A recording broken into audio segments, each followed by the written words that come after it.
sabaran file ba ko mali kono ani mali ko ka mun so mana ni wakati na ngo so mela fe folie be obela jeli ama fa bismillah ko émission matinale kene kan no bonjour actuel média je mun kan mi metal ke rubrique dama kan no do événement du jour ko ba mun kera khaban bi do nyoma o temene ko en rubrique flana na no personnalité du jour ma ba mun bangira khaban bi do nyoma o fana temene ko en rubrique sabana na no météo temene ko en rubrique expression du jour bena expression du jour temene ko actualité du jour fo ta se faire verma aywa awun mi kala je so awun mi bararo la mun mi nak la khasin kan le fol ni tan mi obela jeli ama fo bismillah. Bien jean kalok le wolum fly samba fla ani mugan fla fol ni tan mi obela jeli ama fo kala ga semaine ja ambela jeli na comme semaine damnedo aywa ama damne na événement du jour na fo don tawla ko ba mun kera ka ben bidon nyokonama ambo damne ni le 7 juin 1329, David II devient roi d'Écosse. David II allait Écosse roi et Kabin Bidon Romano le 7 juin 1329. Le 7 juin 1795, fin du siège de Luxembourg. Luxembourg siège Ibana Kabin Bidon Romano le 7 juin 1795. Au fin de le 7 juin 1833, mariage de Léopold II de Toscane avec Marie-Antoinette de Bourgogne. Marie-Antoinette ni Léopold II au mariage qui a bidon le 7 juin 1833. Au fin de le 7 juin 1905, indépendance de la Norvège. Norvège ka yuka il ma horanya ta kaben bidon le 7 juin 1905. Au fin de le 7 juin 1962, l'organisation armée secrète incendie l'université d'Alger, brûlant plusieurs centaines de milliers de livres. Aywa organisation armée secrète ma au lié incendie wili Algérie université konnana aussi fait où y livre ba chama jin au kera ben bidon romano le 7 juin 1962 ni bi événement du jour ko la ci awma ama fo okamerson. ESGE, École supérieure de gestion spécialisée dans la formation des métiers de la comptabilité et de la gestion d'entreprise. Événement du jour, terminé Kokabénia, c'est la rubrique Flanamano et personnalité du jour. Ma bam nous bangira kabam bidon roman. Amé Odamani Roger Bornichi, inspecteur de police et romancier français. Roger Bangira le 7 juin 1919. Roger terminé Kokabéno, andaptase Ian Saint-John, Ian footballeur écossais. Il a été attaquant à Liverpool. Aywa Yann Bangira le 7 juin 1938. Elle était menée Kokabeno, Andabeta c'est Tom Jones, Tom est chanteur britannique. Tom Bangira le 7 juin 1940. Tom terminé Kokabeno, Ken Osmond est acteur américain. Ken Bangira le 7 juin 1943. Ken Fana terminé Kokabeno, Roberto Alagnaye, artiste lyrique français. Roberto Bangira le 7 juin 1963. Roberto terminé Kokabeno, adaptation Joachim est prince de Danemark. Ali Bangira le 7 juin 1969. Joachim terminé Kokabeno, Fetty Wap est rappeur et chanteur américain. Fetty Bangira le 7 juin 1991. Ami Bita Kuncheni, Sacha Alessandrini. Sacha est athlète française. Elle est bangira le 7 juin 1999. Niti et puis personnalité du jour fana ko la se awma ama fa ko bela jele joyeux anniversaire. Munu fana fatura ko alaka bada dali noya oui au Cameroun. OTS est là pour tous vos besoins en matériel électronique et électroménager. Ni ansele en rubrique sabana mano et météo du jour et folni tanumi en kan barabela jele aywa ambadam ne na première région ni oye kaye na fo don tawla kay bik le fanga boyane degré bisaba ani kononton yi nambora kay amta kulikoro konna nak le fanga boyane degré bisaba an duré sikaso bisaba ani nani segu konna nak le fanga boyane degré bisaba an duré mopti binani Tombouctou binani gawo konna nak le fanga boyane degré binani kele kidal ama jatimnek le fanga boyane degré binani ani fly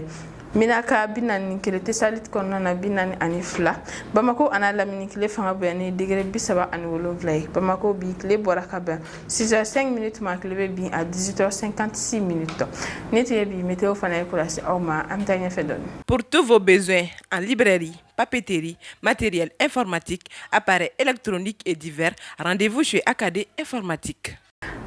météo tɛmɛnen kɔ ka bɔ yen ni c'est la rubrique expression du jour ma bi expression du jour bɛ lase Nana Kadija Kone fɛ Nana Kadija ye kɛnɛ sɔrɔ ka ban an bɛ foli lase ma Nana Kadija ni sɔgɔma Monsieur Tiratama ça va ok dɔɔni basi tɛ yen alhamdulillah denbaya ka kɛnɛ basi tɛ o diyara n ye i yɛrɛ dun n fana bɛ ala barika la ok folikan jumɛn b'i bolo ko lase an filɛlibagaw ma ani bi expression bɛ tali kɛ mun ye mun kan ayiwa o diyara n ye kosɛbɛ yanni an filɛbagaw fo komi Nana sigilen don donc an bɛ foli di i yɛrɛ ma an b'a fɔ k'i ni ce i ka timinandiya la hali ni wagati ma nɔgɔ avec ça i bɛ na donc an b'a fɔ n'o tɛmɛna ka bɔ yen an b'a filɛbaga cɛman ni musoman bɛɛ lajɛlen fɔ Mali kɔnɔ Mali ka fɔ o sigiyɔrɔ la ok n y'o de f'i ɲɛna n'i y'a mɛn ɲɔgɔnna émission kɛla tɛ mɔgɔ de b'i bolo mɔgɔ min b'i ka fɛnw commenter u bɛ partage kɛ wa u tɛ sin ka kɛ olu kɛ belebelebadenw ye donc u sara t'an bolo cogo si la hali ni an yɛlɛnna so kan an tɛ ku la donc an b'a fɔ ɲɛna ko bisimila bonjour HM Media Plateau kan kɛrɛnkɛrɛnnenya la rubrique expression du jour d'accord fo min kan kɔrɔta n'a ye i kan kɔrɔta voilà ok i bɛ se k'a daminɛ daname ɲuman na n bɛ n da don i n'i ka diɲɛ ye n bɛ n da don expression du jour la bi ne ka bi expression du jour fɔlɔ-fɔlɔ o tɛ dɔwɛrɛ ye ko il faut que jeunesse se passe il faut que jeunesse se passe ayiwa sisan ale donc n'o fɔra o bɛ hakili jigin jumɛn na parce que c'est an b'a kɛ couramment bon a tɛ ban c'est inné quoi on est né avec oui il faut que jeunesse se passe ah y'a ale ɲɛfɔ il faut que jeunesse se passe ah donc aucune idée au kɔrɔ tɛ dɔwɛrɛ ye ko fine. il faut excuser les erreurs de jeunesse il faut laisser les jeunes faire leurs propres erreurs o ma ɲinɛ na jeune tora u yɛrɛ ma kojugu a ma ɲinɛ ay mais c'est la ne kɔni fɛ a fɔra ko denmisɛnnin kɔni sifin a tɛ fɔ bamanankan na denmisɛnnin jeunesse tɛ sifinnakaw ye a fɔra ko denmisɛnnin ka jurumu tɛ minɛ o tɛ jeune ye dɛ o ye enfant ye o y'a fa de ya enfant bɛ cogo di jeune enfant ye den ye dɛ den olu ye den de den ka jurumu den tɛ ko kalama o ye les bébés de den yɛrɛ ni fitinin olu tɛ fɛn kalama n'a ye san fila sɔrɔ olu tɛ ko kalama a jurumu bɛ sɛbɛn de a den san fila dɔw bɛ ko kalama dɛ olu ye mɔgɔkɔrɔba hakili bɛ don dɔw la n'a daminɛ depuis waati mais jeune e filɛ nin ye toi à cet âge e mana ko kɛ an n bɛna mun fɔ i ye n'a daminɛ san fila fɛn min yanni n ka kɔrɔ ni sakuma de papier o de la a bɛ fɔ ko denmisɛnnin o ye denw de ye pas les jeunes dɛ bon a fɔra yan expression de y'a fɔ dɛ k'an ka denmisɛnninw to yen u k'u ka ko kɛ sifinnakaw a ko ko sifinnakaw to yen a ma fɔ ko donc ko sifinnakaw mana mun kɛ k'o tɛ juru bɛ ayi jurumu k'a tɛ yɛlɛ sanfɛ n'a sera sira la ala b'a yafa ala expression ka nɛgɛ aw ka taa ko dɔ kɛ ko minnu ma ɲi a y'a kɛ ko foyi ye mun ma ayiwa baasi tɛ n'i ko ten donc comme nin expression yɛrɛ fɔ cogo min na an b'a kɛ avec an b'a modération donc n'i y'a ni frotter d'accord a frotter kamana ɲuman a bɛ kɛ péché mignon ye péché mignon d'accord n'a kɛra donc a tɛ se sanfɛ ni ala ko ko mignon bɛ péché la e tɛ n'o ɲɛfɔ anw ɲɛna i ni kamara aw b'o ɲɛfɔ anw ye expression de y'a fɔ dɛ baasi tɛ an kan donc ça c'était entre parenthèses n'o tɛmɛna ka bɔ an bɛ taa se expression filanan ma o de ko à chacun sa vérité ouais chacun sa vérité a ma se i ka t'i hakili munumunu na à chacun sa vérité o kɔni o ye bɛɛ n'i ka tiɲɛ don dɛ bɛɛ n'i ka tiɲɛ e mana ko ye cogo min na bɛɛ bɛ a miiri ta cogo de la ko bɛɛ bɛ fili mɔgɔ bɛ fili ka ten i bɛ ko bɛ fili ka da i kɔnɔ tiɲɛ de kan tiɲɛ de kan o tɛ dɔwɛrɛ ko il n'y a pas de vérité objective il y a autant d'interprétations que d'individus tout est subjectif donc on est libre de dire notre vérité ou bien ouais c'est vrai a tɛ fɔ ten nanzarakan na ko donc i mɔgɔ bɛɛ bɛ se k'i ka tiɲɛ fɔ parce que i ka tiɲɛ de e bolo fɛn dɔ tiɲɛ ye nin ye ne bolo o tiɲɛ t'o ye voilà c'est comme ni an bɛ taga ni école la dɔɔni mati yɔrɔ la yɔrɔ il y a 1000 chemins mais a bɛɛ réponse ye kelen donc bɛɛ n'i ka tiɲɛ de don donc an b'a fɔ an filɛbagaw ye nin yɔrɔ la ko nin expression bamanankan ni français selen a danna sa kɛ o foyi faamu daraka dunbaliya de don wa ma faamu i hakili bɛ dumuni de kan yɔrɔ dɛ a bɛ mɔgɔ sɔrɔ an b'a fɔ an filɛbagaw ye ko nin ye nanzarakan selen a kuncɛ yɔrɔ kosɛbɛ k'an teri ka gɛrɛ to dunkan na ayiwa donc o fɔlɔfɔlɔ tɛ dɔwɛrɛ ye ko n'i y'a mɛn i b'i ka dɛgɛ bila ka kumu ko k'a sɔrɔ i bɛ dɔ ta kɛnɛ kan o don dɛ siga t'a la dɛgɛ kumunen ka di dɛ ne na n'i ye dɛgɛ y'a kumu o ka di n'i dɛgɛ kumuna o de ka di nana i y'a mɛn i b'i ka dɛgɛ bila kɛnɛ de ka di kɛnɛ min vitamine bɛrɛ t'a la i b'a kumu ne de fɛ i kɔnɔ ka boli sa kɛ n'a kumuna o la n'i kɔnɔ bolila a b'i bila forme i y'a mɛn i b'i ka fɛn bila ka walita ta kɛ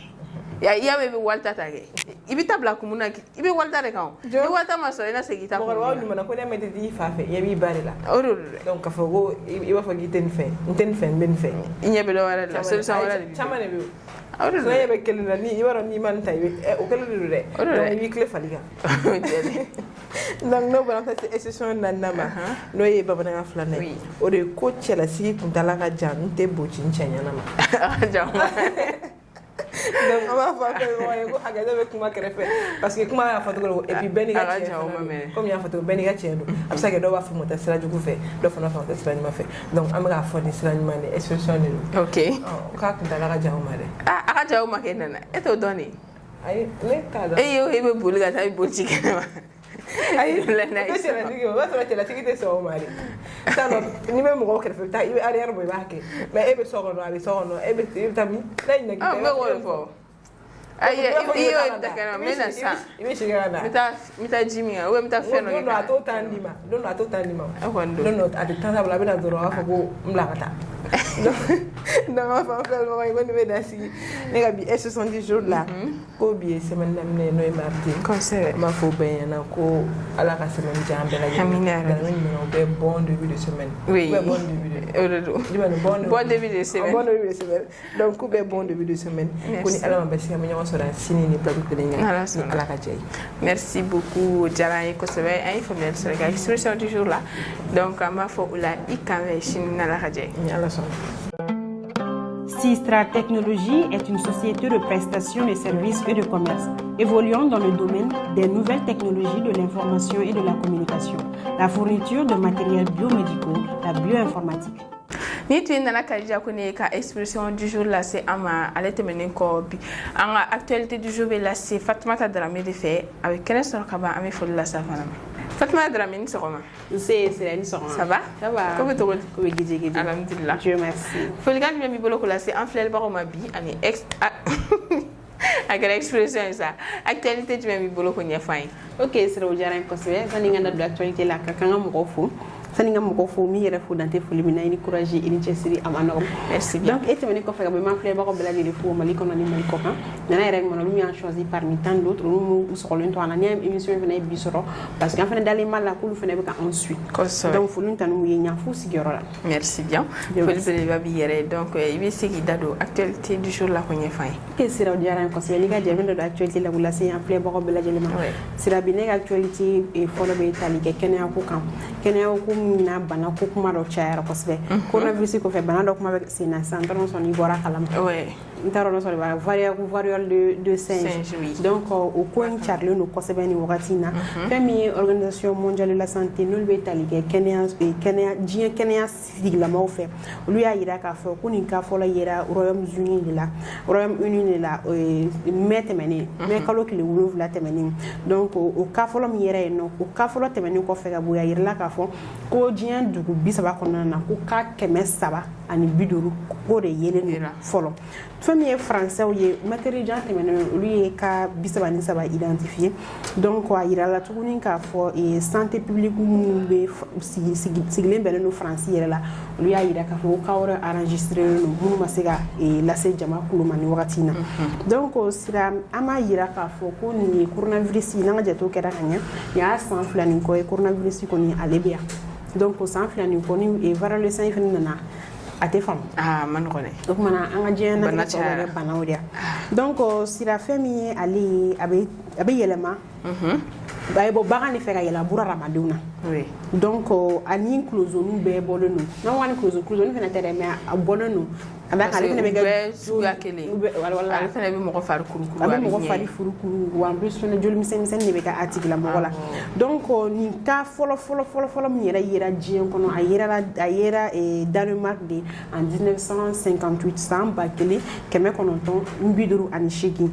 o wagati kelen na donc Sira an ma lakodɔnya tuguni k'a fɔ ko nin bana in circulera vers les années 1980 san 1980 bana in carila kosɛbɛ k'a fɔ ni san ba kiriya ninnu kɔfɛ san bana in ka tila ka segin na tuguni a bɛ mɔgɔw jɔrɔ kosɛbɛ donc Sira fɛn min ye virus ye ko virus in bɛ tile 10 fo ka taa se tile 16 de kɛ mɔgɔ joli la n'a y'o kɛ i b'a sɔrɔ banabagatɔ yɛrɛ i b'a sɔrɔ a kunkolo b'a dimi a fari kolotugu dɔw bɛɛ b'a dimi n'olu bɛɛ y'a dimi sa joli bɛ sɔrɔ ka poyi a fari la donc a yirala k'a fɔ ko pour le moment ko a bɛ se ka kɛ k'a bɛ kɛnɛya a bɛ kɛnɛya a ma fura sɔrɔ a la mais a kɔni k'a bɛ kɛnɛya fɔlɔ d'accord donc u bɛ mɔgɔ tɛgɛrɛ fɔ kun bɔ a yirala k'a fɔ fɛnɛ ko sur des 10% i b'a sɔrɔ sur le taux de mortalité i b'a sɔrɔ ko ka daminɛ 10% ninnu bɛɛ n'olu ka enregistré joona k'olu bɛɛ bɛ se ka kɛnɛya donc o b'a yira k'a fɔ ko an bɛ se ka alhamdulilayi dɔɔni fɔ a ko la donc sira an bɛ dugawu de kɛ sa Ala k'an bɛɛ lajɛlen kisi ni bana kɔfɛ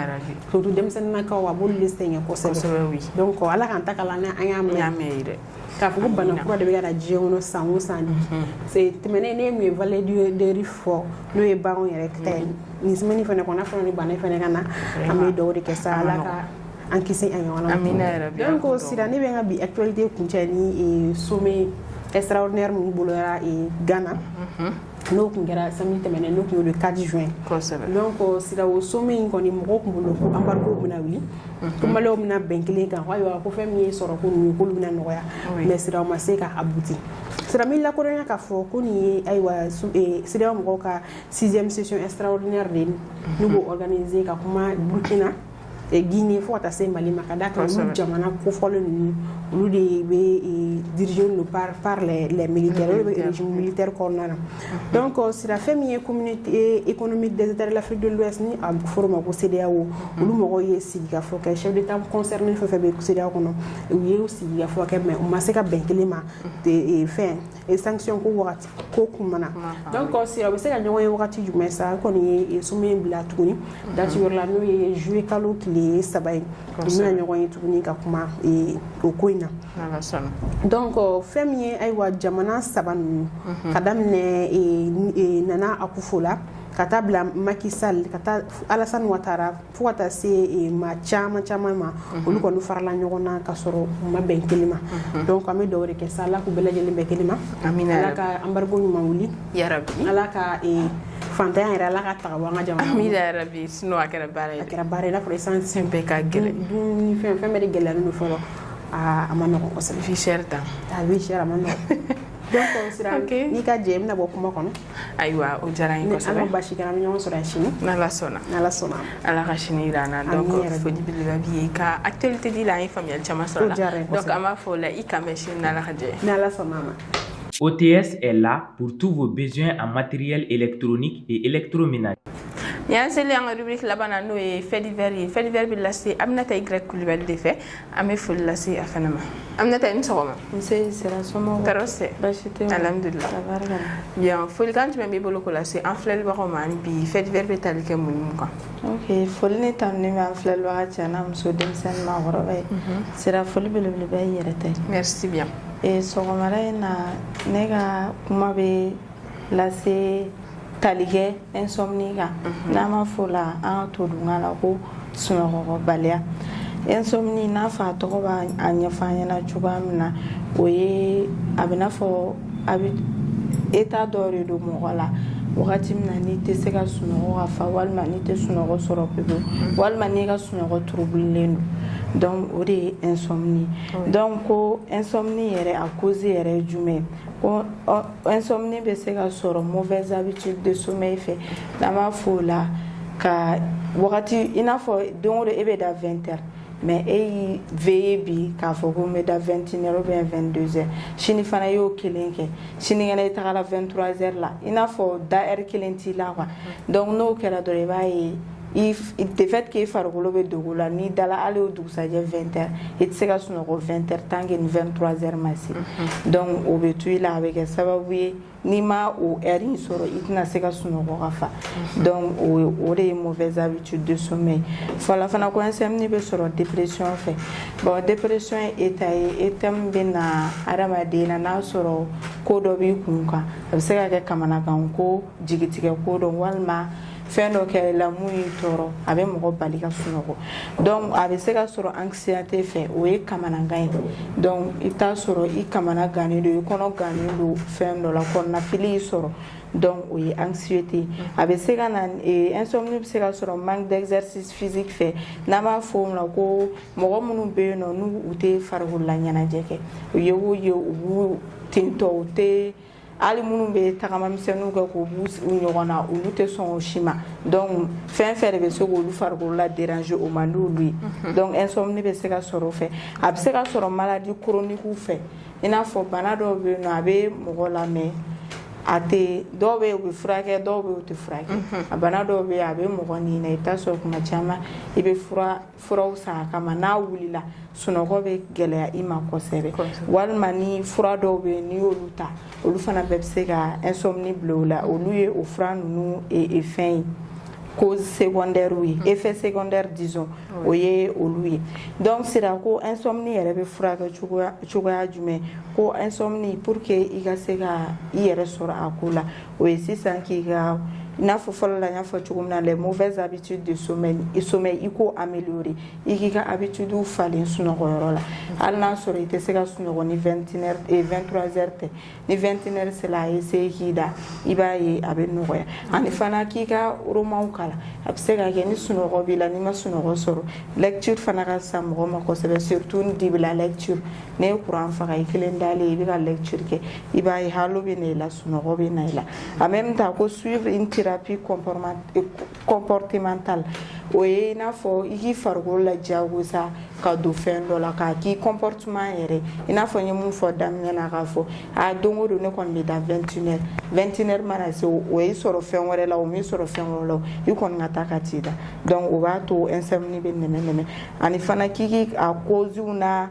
i ka cause identifier ani ka essayer k'olu fana traiter i n'a fɔ n ye cause minnu fɔ sanfɛla la n'a sɔrɔ i bɛ fura dɔ de ta k'o bɛ insomnie bila i la i k'o fura fana ɲɛɲini k'a dɔn i ka se docteur ma o bɛ a ko ɲɛf'i ɲɛna ani fana ko i bɛ se ka sunɔgɔ fura fana ta mais ça c'est pas trop conseillé parce que sunɔgɔ fura n'i y'a ta cogo o cogo i b'a sɔrɔ a bɛ se ka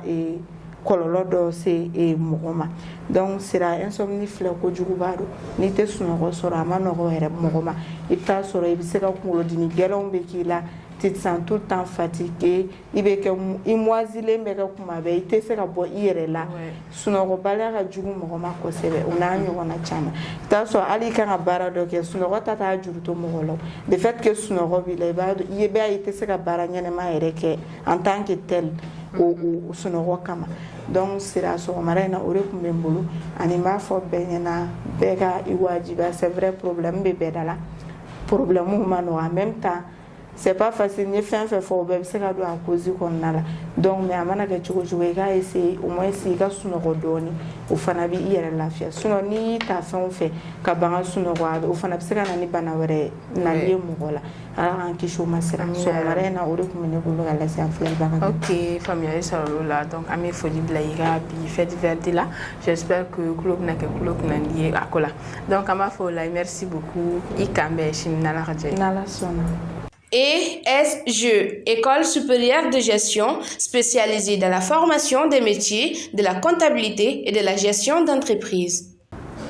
Ni tu es bi bonjour actuel média ko la se aw ma fol ni tan mi aw bela jele aw ni ci akanya madalla ma fo ala rek le here dam bela jele ma ala kan semaine jam bela jele la fana donc antisra wuli fana na ma foli blanc partenaire la no doy OTSC Technolab Ista Académie informatique Sistra technologie and ESG foli bele babu ye kun ci wa demela afana ni ci akanya madalla ma fo o kambe shin na la hajay wassalam.